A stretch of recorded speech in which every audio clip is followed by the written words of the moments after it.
Hood Canal Communications and MasonWebTV.com present 2016 General Election Candidates Video Sit-Downs. Here is Diedrich Allen with Dan Griffey, candidate for 35th District State Representative, Position 1. So Dan, first I want to thank you for coming in and spending some time with us. First, like I always do, remind everybody who you are and why you're seeking re-election. My name is Dan Griffey, lifelong resident of the 35th District. I'm currently your state representative for the 35th District, position number 1. I just completed my first 2 years in Olympia. I got a lot done, and there's a lot more work to do on local economic development through removing some restrictions that we have on the Growth Management Act, to a new passion of mine that is to make sure that those people that commit sex crimes in Washington State will have no statute of limitations, to make sure that in Washington we say that these crimes are so despicable that we're going to make you worry your whole life, whether you be prosecuted for that or not. So I'm moving hard on both sides, and I will continue to work on those issues in Olympia when I'm reelected. While you've been in office, what legislation that have you helped pass that is the most has had the most impact? So there is two of them that my two signature bills. One really, the state fire marshal came to me and asked if there was a better way that we could complete basic firefighter training. So the basic level that everybody in the state of Washington goes through. I worked with him because of my background in firefighting. I was able to come up with a piece of legislation that gave him kind of an a la carte ability to tailor classes, the products of which we've had 2 graduations already. So I think there's a little over 20 firefighters that now have graduated under the new robust program that was passed under my bill. And then I worked on another bill that and it passed, that would give some Social Security public information request protection that specifically for process servers in Washington State. The piece of paper that you can do a public information request on actually had their Social Security number on the front of it. So if you did a public disclosure information request, you would just get that piece of paper with their Social Security number on it.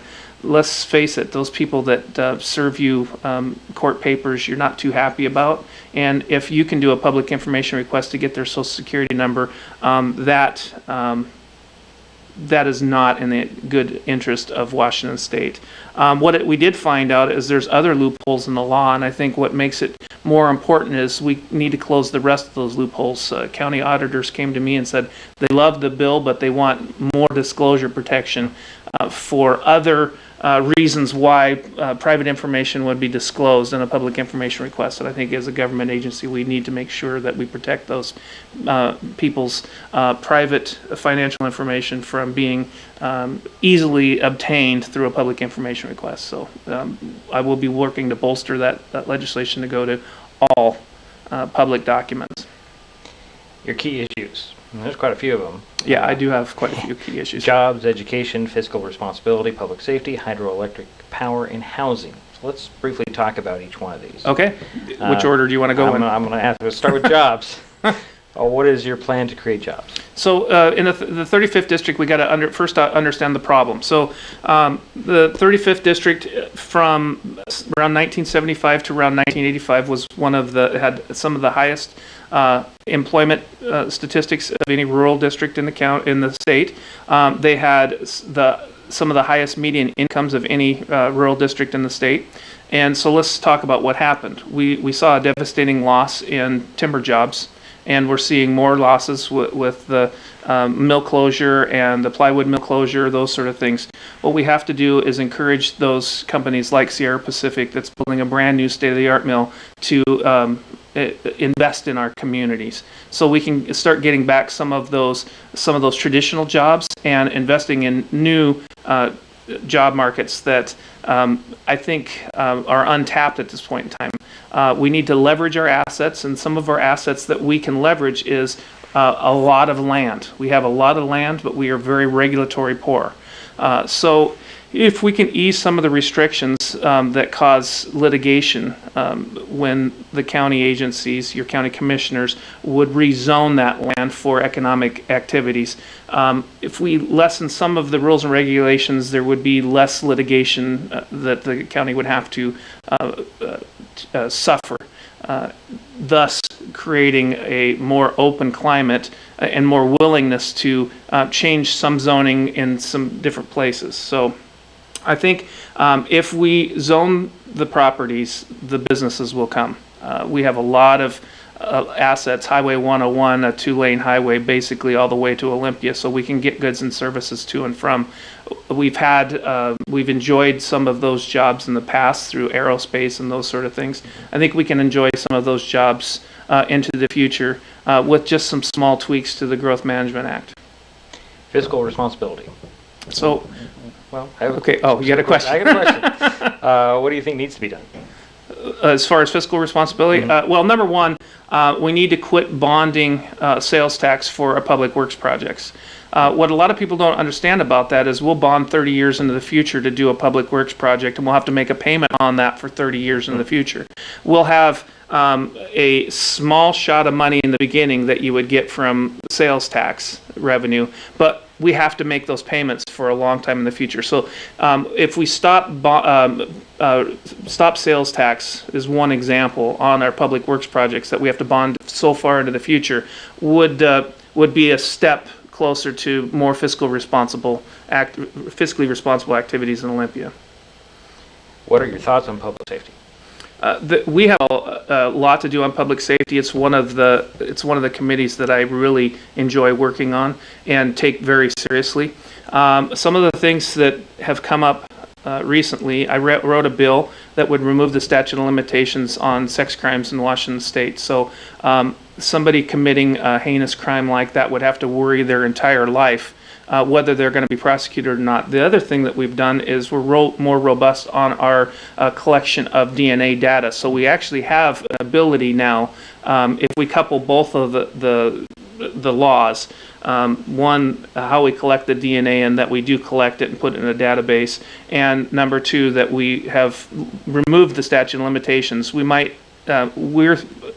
believe we will catch a lot more criminals and keep them away from victimizing society. So on the public safety front, I think we have also a lot of work to do on our Department of Corrections. I'm kind of in favor of an A and B approach. If your psychological profile says you're highly likely to reoffend, I think those people need to be put more in a more traditional prison setting. But if your profile is highly likely to not to reoffend, we need to work on making them a better part of society and preparing them to come back and reducing the recidivism. I sit on Washington State's Correctional Industries Board as a non-voting member, appointed by the Speaker of the House. Those programs in correctional industries, we're seeing about 75 to 80% of the people that graduate from a correctional industries program not reoffend. So I want to bolster those programs, make sure that we are investing our corrections dollars in very tried and true, proven techniques that make sure that the public stay safe. If you're highly likely to reoffend, then we put you in a more traditional prison setting. If you're highly likely not to reoffend, then we put you in those settings that are going to make you a good member of society again. Hydroelectric power. Are we talking about getting hydro listed as renewable? Yeah, so I worked on a bill. I proposed a bill that would recognize hydroelectric power as renewable as it is. Rain falls in the mountains, stored as snow in the mountains and the ice, and then it melts at a predictable rate and turns turbines. So it is renewable. When it comes to power, we got to talk about several things. Right now, Washington State has about 168% of its power generation needs. We sell a lot of our power. Initially, when the the initiative was passed, we were around 100 to 110%, and there was some concerns that we were not putting enough of our resources into researching alternative power generation opportunities. And what we're finding is that conservation's working, so the consumers are finding out if they buy LED lights that their power bills are going to go down and their power consumption goes down. The consumer right now is buying way less power. Our hydroelectric power on the Columbia mainly is providing most of our needs. And with the wind power that we built with the 13% surcharge that we put on all of our power bills right now has built quite a few power generation capabilities. So it's time that hydroelectric is recognized as renewable. We do not need that 13% fee any longer. All of our local utilities in Mason County, Thurston County, and Kitsap County are telling me the same thing, that they would like hydroelectric power designated as renewable, and I will work on that in the next legislative session. Housing.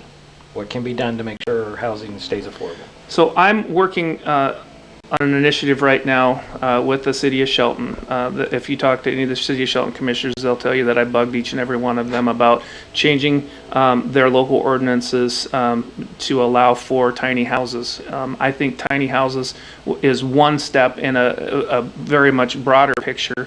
If we invest in a tiny house that's built on a foundation, this house is now willable, it's deedable, banks will loan on it. You take away a lot of the stereotypes and you reduce the cost. So if the cost is significantly reduced, then affordability will be priced in. Nobody's going to pay $200,000 for a house that's 150 to 400 square feet. It's not going to happen.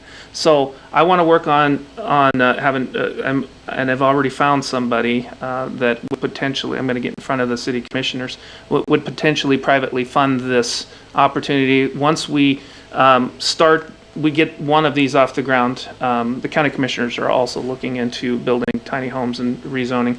But once we get it off the ground, our first project, I think that what you're going to see is a momentum that private investors will invest in these low-income solutions, and without artificially placing something in to affordable status. And that's a lot of Olympia's thoughts, is that we want to tell the private property owner exactly what they can charge for rent. So I want to turn the idea around and not go after the private property owner, but allow for developers to develop small projects that will just stay affordable instead of being artificially placed in affordable status. So I think that's the one step in the right direction.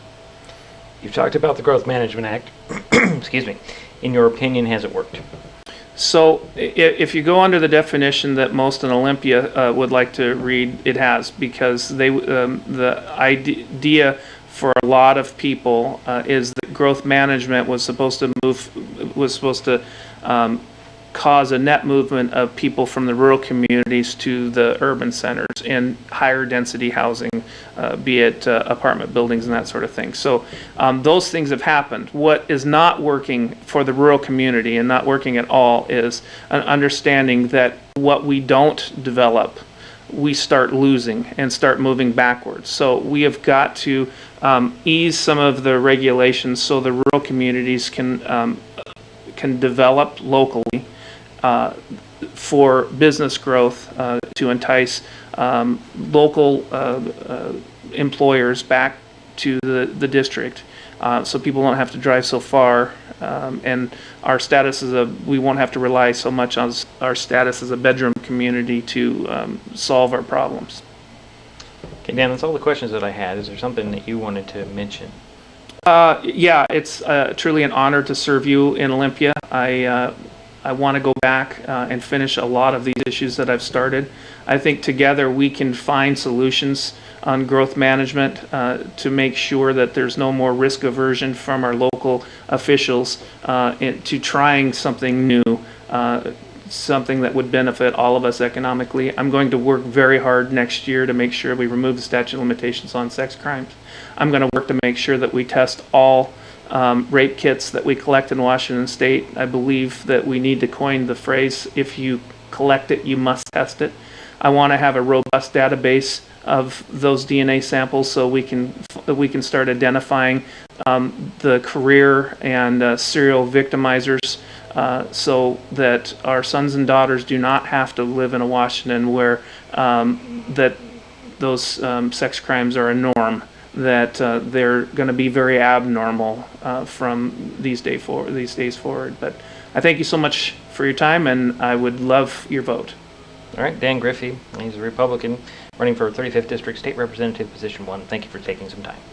Thank you. Hood Canal Communications and MasonWebTV.com are helping voters make informed decisions.